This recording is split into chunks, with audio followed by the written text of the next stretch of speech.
Estudos Bíblicos, lição 28. O povo especial de Deus. Deus é responsável pela confusão religiosa? Porque Deus não é Deus de confusão, senão de paz, como em todas as igrejas dos santos. 1 Coríntios 14, 33. Existe mais de uma fé verdadeira?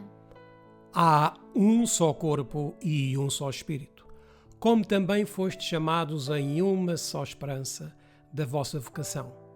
Um só Senhor, uma só fé, um só batismo. Efésios, capítulo 4, versículos 4 e 5. O corpo de crentes de Cristo na terra é chamado de quê? E ele é a cabeça do corpo, da Igreja, é o princípio e o primogênito dentre os mortos, para que em tudo tenha a preeminência.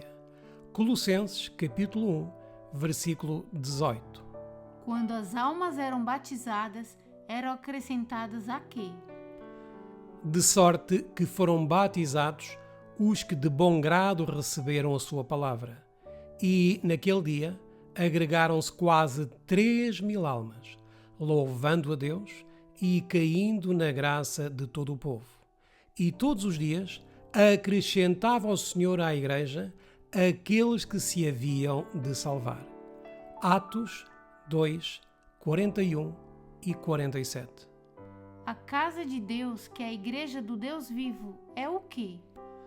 Mas se tardar, para que saibas como convém andar na casa de Deus, que é a igreja do Deus vivo, a coluna e firmeza da verdade. 1 Timóteo 3, 15. Ao começarmos esta lição, devemos prestar atenção a 3 características específicas da Igreja de Deus nos seus primórdios. Ponto 1. Um respeito pela lei de Deus. Ponto 2. A presença do dom de profecia. E ponto 3. O reconhecimento de uma missão mundial. Quanto tempo Cristo estaria com o seu povo? Ensinando-os a guardar todas as coisas que eu vos tenho mandado. E eis que eu estou convosco todos os dias, até à consumação do mundo. Amém. Mateus 28, 20. Vamos agora traçar a história do povo de Deus como foi predita na profecia. Que grande maravilha apareceu no céu! E viu-se um grande sinal no céu. Uma mulher vestida de sol, tendo a lua debaixo dos seus pés, e uma coroa de 12 estrelas sobre a sua cabeça. Apocalipse 12, 1. Quem é esta que aparece como a alva do dia, formosa como a lua, brilhante como o sol, terrível como o exército com bandeiras? Cantares de Salomão 6, 10. Deus comparou a filha de Sião, o seu povo, Isaías 51, 16, a quê? À formosa e delicada assemelhei a filha de Sião. Jeremias 6, 2.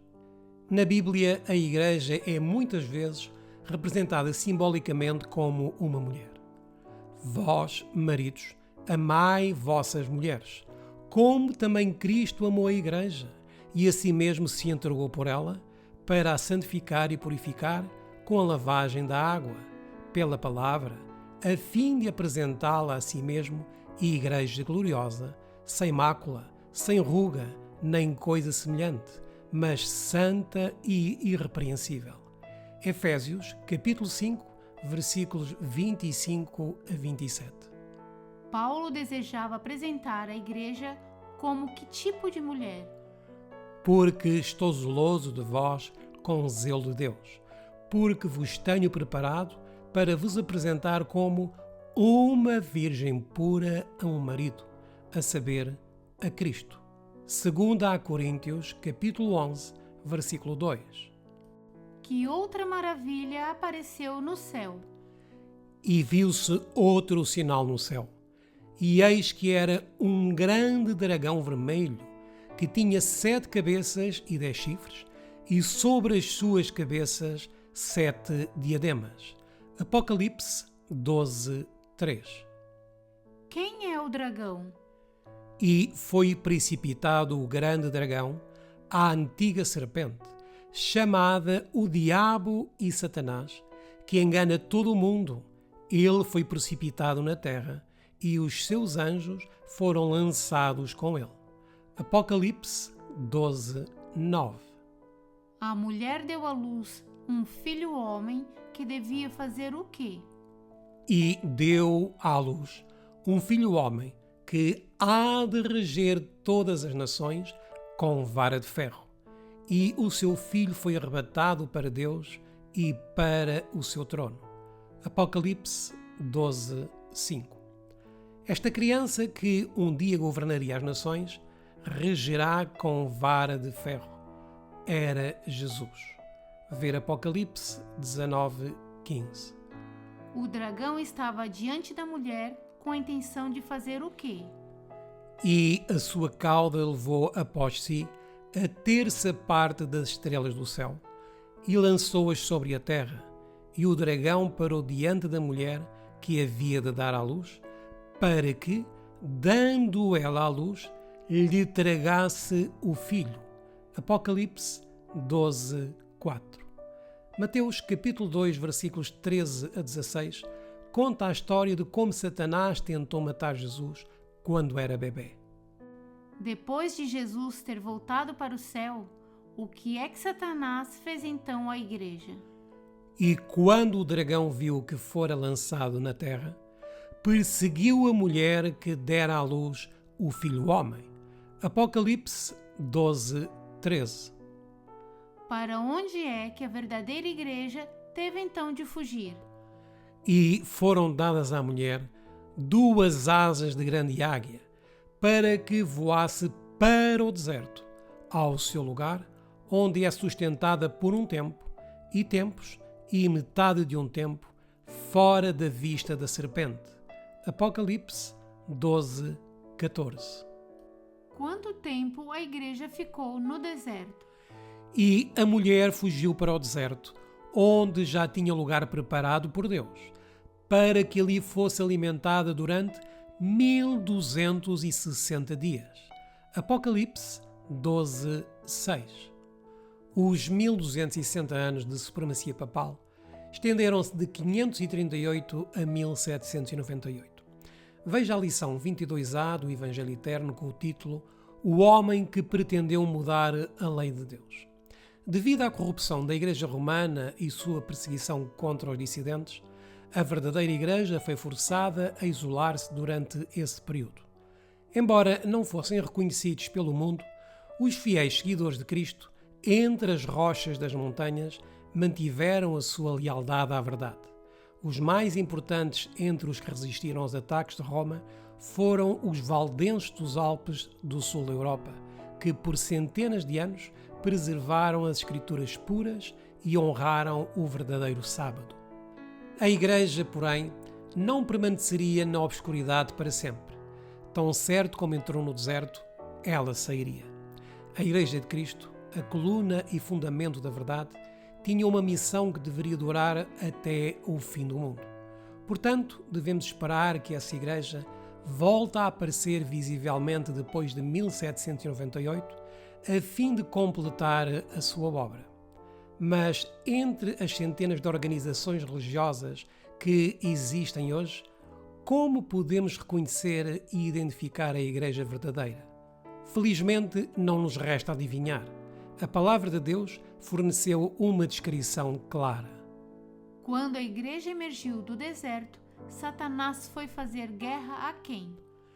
E o dragão irou-se contra a mulher e foi fazer guerra ao remanescente da sua semente, os que guardam os mandamentos de Deus e têm o testemunho de Jesus Cristo. Apocalipse 12:17.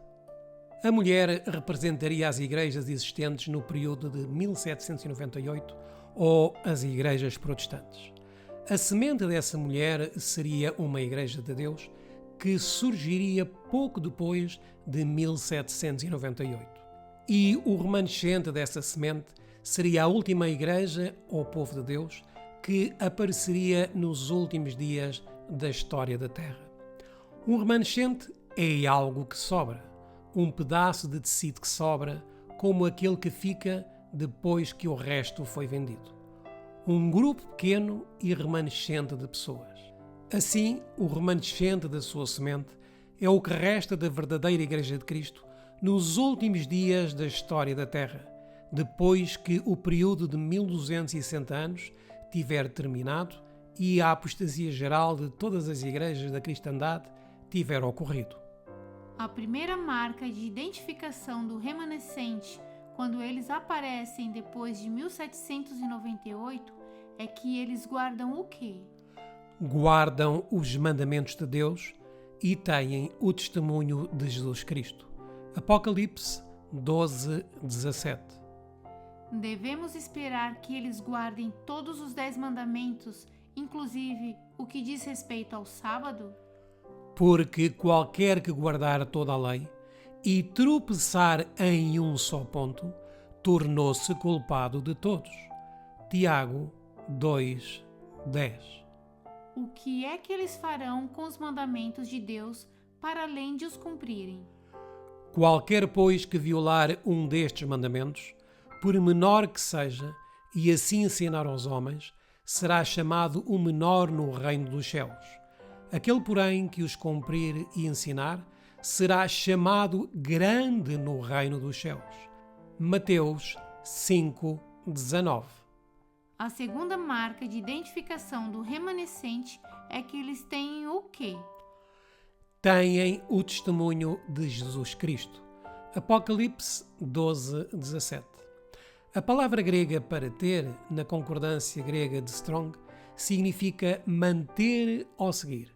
Portanto, o ter o testemunho de Jesus não significa apenas possuí-lo, mas significa mantê-lo ou segui-lo como parte das suas crenças. O testemunho de Jesus é o quê? E eu lancei-me aos seus pés para o adorar, mas ele disse-me: Olha, não faças tal. Sou teu conservo e de teus irmãos que têm o testemunho de Jesus Cristo. Adora a Deus, porque o testemunho de Jesus é o espírito de profecia. Apocalipse 19:10. Quem, nas palavras do anjo a João, tem o testemunho de Jesus? Sou teu conservo e de teus irmãos que têm o testemunho de Jesus. Apocalipse 19:10. Quem são os irmãos de João? E disse-me: Olha, não faças tal, porque eu sou conservo teu e dos teus irmãos, os profetas, e dos que guardam as palavras deste livro. Adora a Deus. Apocalipse 22:9. Uma vez que são os profetas que possuem o testemunho de Jesus, ou espírito de profecia, é, na realidade, o dom especial da profecia. A existência desse dom, juntamente com a guarda de todos os mandamentos de Deus, são as duas marcas bíblicas que identificam a Igreja de Cristo nos últimos dias. O que é que Jesus disse que a igreja faria e depois viria o fim? E este Evangelho do Reino será pregado em todo o mundo, em testemunho a todas as nações, e então virá o fim. Mateus 24:14. Como é que o Apocalipse descreve o cumprimento dessa profecia? E vi outro anjo voar pelo meio do céu, e tinha o Evangelho eterno, para o proclamar aos que habitam sobre a terra, e a toda a nação, e tribo, e língua, e povo. Apocalipse 14:6. Representado simbolicamente como anjos voando no meio do céu, o povo remanescente de Deus será visto levando o Evangelho a todo o mundo. Assim, as características que observamos da Igreja em seus primórdios são apresentadas no Apocalipse como aquelas que a identificarão nos últimos dias. Para um estudo mais aprofundado sobre este assunto, veja a próxima lição 28A, intitulada A Verdadeira Igreja de Deus. à luz da Palavra de Deus. Compreendo que o tema da Igreja é de grande importância no livro do Apocalipse. Compreendo que só pode haver uma fé verdadeira. Compreendo que a verdadeira Igreja é identificada pela observância de todos os 10 mandamentos e por ser beneficiada pelo dom de profecia e seguir os seus ensinamentos. No nosso próximo estudo, que será um suplemento da lição que abordamos hoje, teremos então a lição 28A com o título A Verdadeira Igreja de Deus. Até lá, desejamos as mais ricas bênçãos de Deus para todos vós.